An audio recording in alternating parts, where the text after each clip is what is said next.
Bien-aimés, je vous adresse mes salutations affectueuses au nom de Jésus-Christ. Comment allez-vous ce matin aujourd'hui? Allez-vous bien en ce moment? Êtes-vous heureux?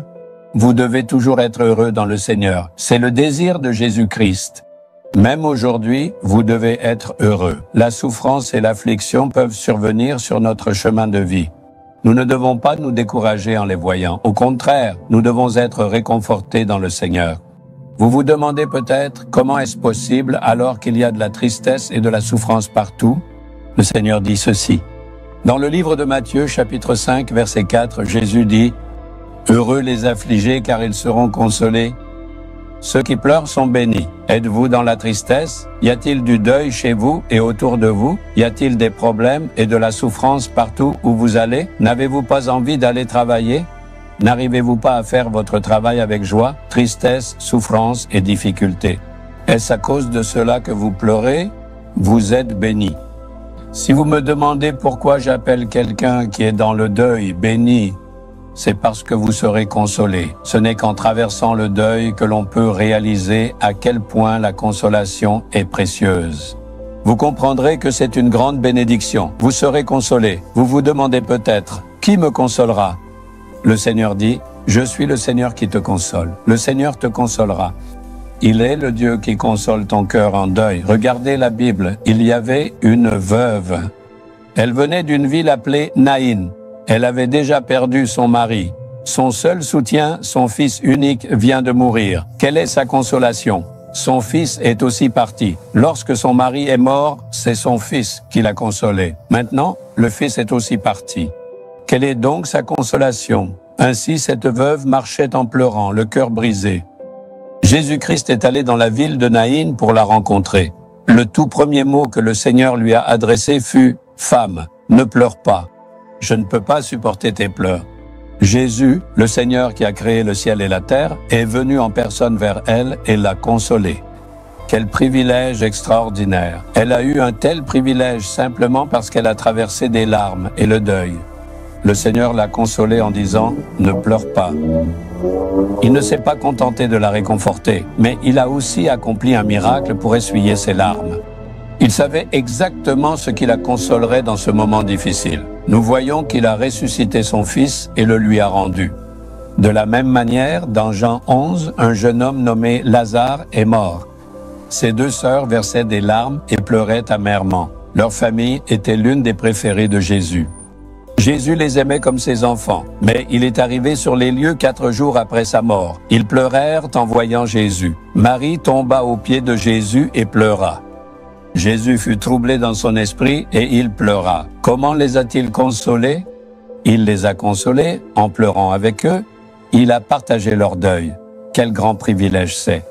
N'avait-il pas ce privilège justement parce qu'il traversait la vallée des larmes et du deuil? Ainsi, lorsque tu traverses le deuil et la douleur, le Seigneur te consolera. Je connais un frère. Son père menait une grande entreprise prospère dans la ville animée de Chennai. Il profitait de tout et était joyeux dans sa jeunesse car son père s'occupait de tout. Son père gérait l'entreprise. Ainsi, il était heureux et ne manquait de rien. Soudain, un jour, le père est décédé. Sa mort a bouleversé le fils, car la charge de s'occuper de la famille et de l'entreprise est retombée sur lui. Comment faire? Le père s'occupait de tout. Maintenant, il est décédé subitement. Que faire? Il n'arrêtait pas de pleurer. Il ne sortait jamais de sa chambre. Il s'enfermait à l'intérieur et pleurait. Son père était une personne spirituelle et un enfant de Dieu. Il était ami avec de nombreux serviteurs de Dieu. Tous ces serviteurs de Dieu sont venus et ont essayé de le réconforter. Tu dois seulement prendre la responsabilité de ta famille. Le Seigneur te donnera la grâce. Ils l'ont réconforté et ont prié pour lui. Il restait assis, la tête baissée. Il priait, puis repartait. De nouveau, il allait s'allonger. Il n'est pas sorti de sa chambre pendant plusieurs jours. Il devait s'occuper de l'entreprise et de la famille, puisqu'il était l'aîné. Il ne pensait pas à tout cela. Il n'avait aucun réconfort. Il continuait de pleurer jour et nuit en pensant à tout. Il était en deuil. Un jour, Jésus est entré explicitement dans cette chambre. Il lui est apparu et a dit, « Mon fils, pourquoi pleures-tu? Lève-toi, je serai ton père. Lève-toi. » Après avoir dit cela, il disparut. Un seul mot. Le fils a dit, Jésus est venu et n'a prononcé qu'un seul mot. Toute la tristesse dans mon cœur a disparu et j'ai été grandement réconforté. Je me suis relevé avec joie. J'ai commencé à m'occuper de ma famille et des affaires. Le Seigneur m'a conduit merveilleusement jusqu'à aujourd'hui. Le Seigneur me guide de façon si merveilleuse aujourd'hui. Si le Seigneur n'était pas venu me réconforter ce jour-là, je serais mort de chagrin. Le Seigneur m'a réconforté. C'est un grand privilège pour moi qu'il soit venu en personne. Pourquoi est-il venu? Parce que bienheureux sont ceux qui pleurent, qui versent des larmes. Pleures-tu dans la tristesse? Tu es béni. Jésus est venu à ta rencontre. Il dit, fille, fils, ne pleure pas. Je suis là pour toi. De quoi as-tu besoin de plus? Le Seigneur te réconforte. Pose ta main sur ton cœur. Seigneur, cette fille, ce fils est blessé. Ils sont en deuil. Réconforte-les par ta présence. Bénis-les et rends-les heureux. Au nom de Jésus, nous prions. Amen, amen.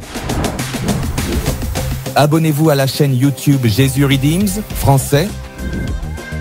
Cliquez sur le bouton s'abonner et cliquez également sur l'icône cloche pour recevoir des mises à jour sur nos nouveaux programmes quotidiens.